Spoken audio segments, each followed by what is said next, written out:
Hello there, travelers, and welcome back to another installment of Grug the Grung Stories and More, where we offer repose to the weary and glory to the brave. I am Grug the Grung, and this tranquil place of rest is the pond. Today we have the story of a problem player that causes a TPK just because they were bored, and a new GM who disappeared the goblins in their goblin-themed campaign because their players were too good. If you're a new GM or you are thinking about GMing for the first time, you might find valuable lessons within these stories. Now, there is a lot to unpack, so put down your gear, pull out some snacks, and without further ado, rope host! A few friends and I were running a modified homebrew campaign loosely based on the rules of the Dark Eye and the setting of the game FTL, Faster Than Light. Essentially, they were all part of the crew of a small starship, with everyone choosing their race, class, and position on the crew: pilot, engineer, shields guy, and weapons guy. The only part I wholly stole from FTL was that every part of the ship could be damaged individually. So an enemy vessel could specifically cause damage to the weapons systems, which would then need skills, repair kits, scrap, etc. to fix. I hooked the party with a little mystery about strange alien monoliths being found on a few planets across the galaxy and causing people to go crazy, and off they went. I was the DM for the campaign and probably could have been a little more heavy-handed, but I didn't want to risk breaking the group's fun at the time. The first few sessions went really well, and everyone found their groove. We're all sci-fi nerds, so they all had fun making callouts like in Star Trek and role-playing the bridge dialogue. The ship got upgraded. They installed new, more powerful weapons and such, and made a lot of progress on the main story.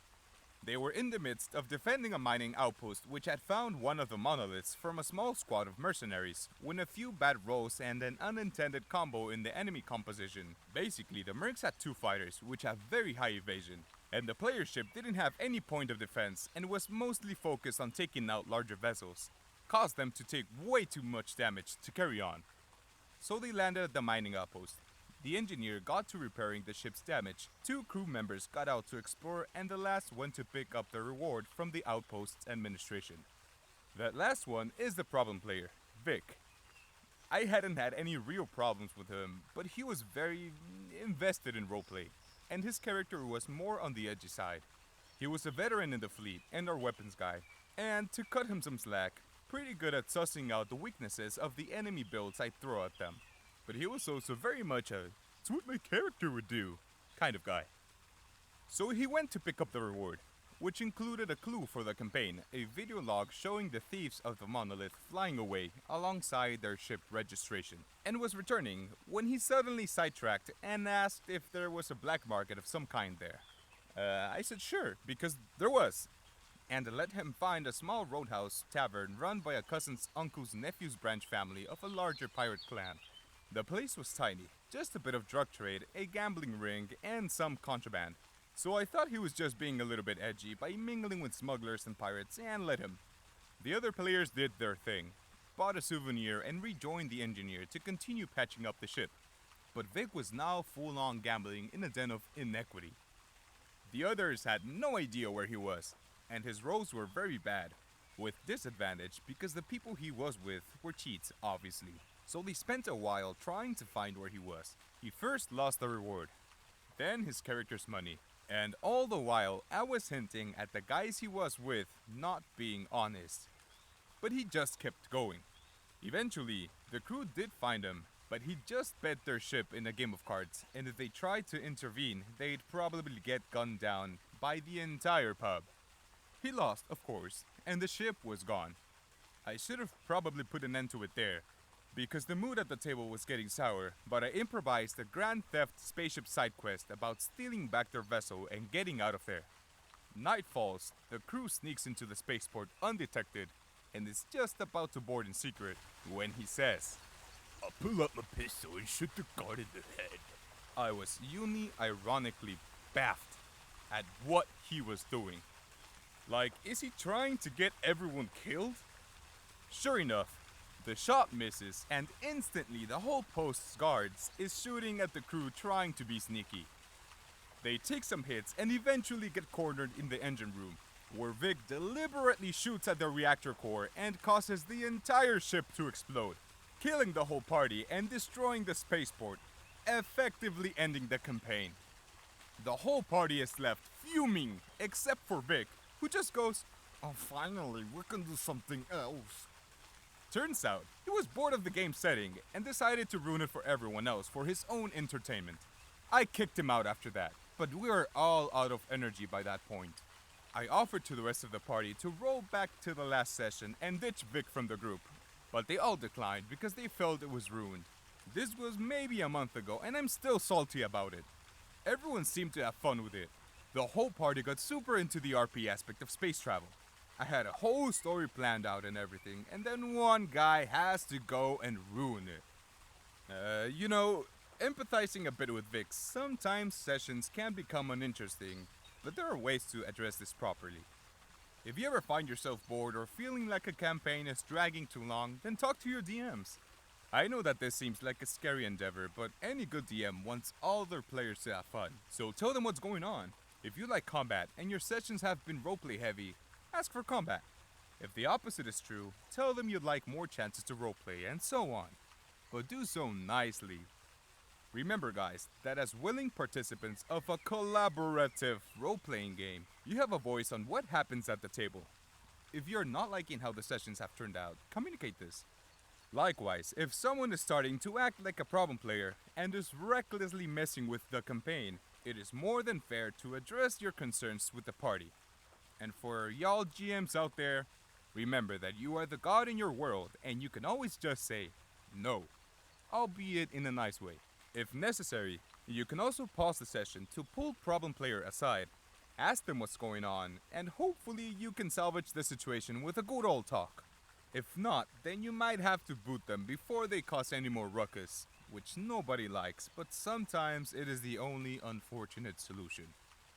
Moving on to our next story, a new DM gets flustered because their players turned out to be master strategists. Row post! Longtime players will basically already get this one. Yeah, it's that guy DMing. TLDR, DM starts a Goblin War campaign, Ranger takes favorite enemy, Goblinoids, and suddenly, the 250,000 Goblin Horde just cannot be found by the party. Party eventually tries to march on their capital. There are other bits, but this is the main thrust. DM called us together for a Goblin War campaign. He straight up called it that out of the box. This was back during 3.5, and we had a session 0, not called that at the time, but we still used them. He wanted everyone to be tied into goblins in some manner to give us more investment. Character as follows. Human Ranger, me, Dwarven Cleric of Moradin, Halfling Rogue, and Elven Wizard.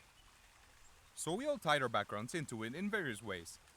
My character had grown up on the fringes of Goblin territory, becoming a ranger like his father before him. I took point-blank shot and precise shot for my 2 feats, basically just letting myself be able to shoot into melee without the -4 penalty. I also took favorite enemy, goblins of course. Note, goblins in 3.5 were an independent species of humanoid, not fey. Simple enough, I get +2 to hit and damage against goblinoids, and a +2 to track and other such skills against them.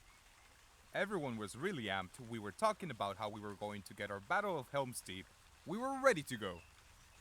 Halfling came from a village that had been raided and taken over by hobgoblins and was looking to free her people from their bondage.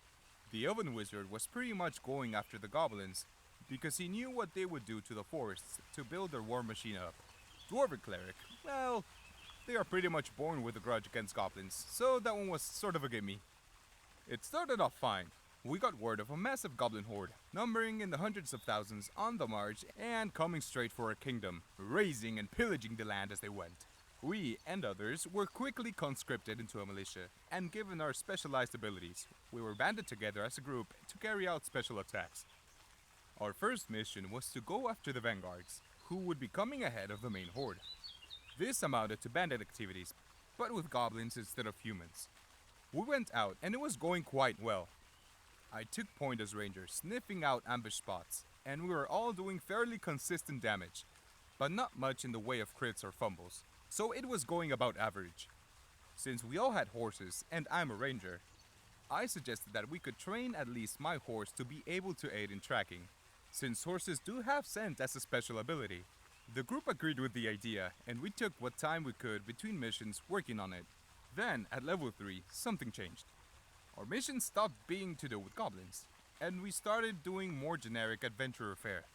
We figured, alright, this is cool. This gives us some other stuff to do and break up the goblin stuff for a while. At first it was nice. We got away from the same old bad guys, but it started to drag on, to the point where a couple of seasons went by in-game with nothing but the side quests. I finally decided that we should probably get back to the warfront, which we were still getting word of going on, and we set out.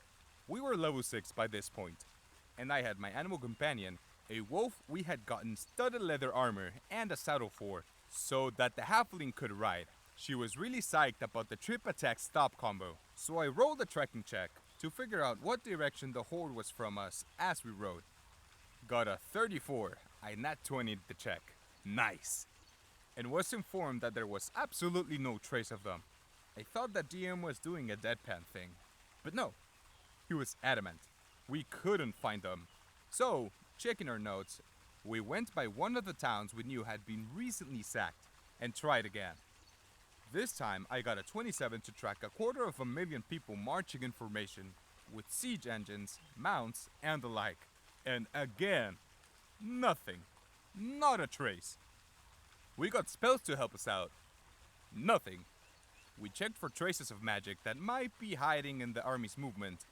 Again, nope. Across 3 full sessions, we were pulling out every trick we could think of for finding this horde. And just nothing. Meanwhile, we're getting beset by monsters. The rogue was kind of loving it, cause she was making incredibly effective use of her sneak attack. That's when the next bit changed. We stopped encountering anything with an anatomy. Seriously, it all started being aberrations, undead, oozes. Or if we did pull a humanoid, they had protection against flank and sneak attack. When I got my next favorite enemy, I decided to test theory, and took undead. Surprise, surprise! The undead problem suddenly evaporated. Next, we perfected our strategies for fighting oozes, and again, poof! Suddenly, they are just gone from the world. This is where we finally stopped, and between sessions, came to a unanimous decision. Beginning of the next session, we pointed to the goblin capital on the map, and stated we were running to sack it. This startled the DM. But the horde is to the south of you. Rogue. No, we checked the south pretty thoroughly. Wizard. So we figured, there have to be goblins to fight in their capital, and we might just be able to draw the enemy back toward us to stop us from breaking their supply lines. Classic military strategy, really. We went around for several more minutes, detailing how this was our best shot, and the DM is steadily turning a shade of purple. It was the cleric who called an end to it.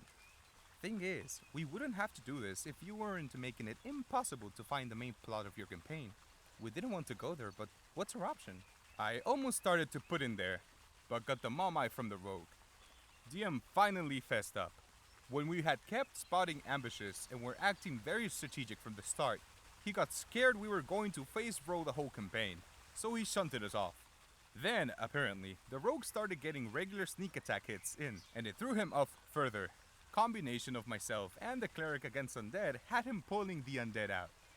He finishes his rant about stuff, and it was quiet for a moment, when the wizard, you could have just given the goblins class levels, right?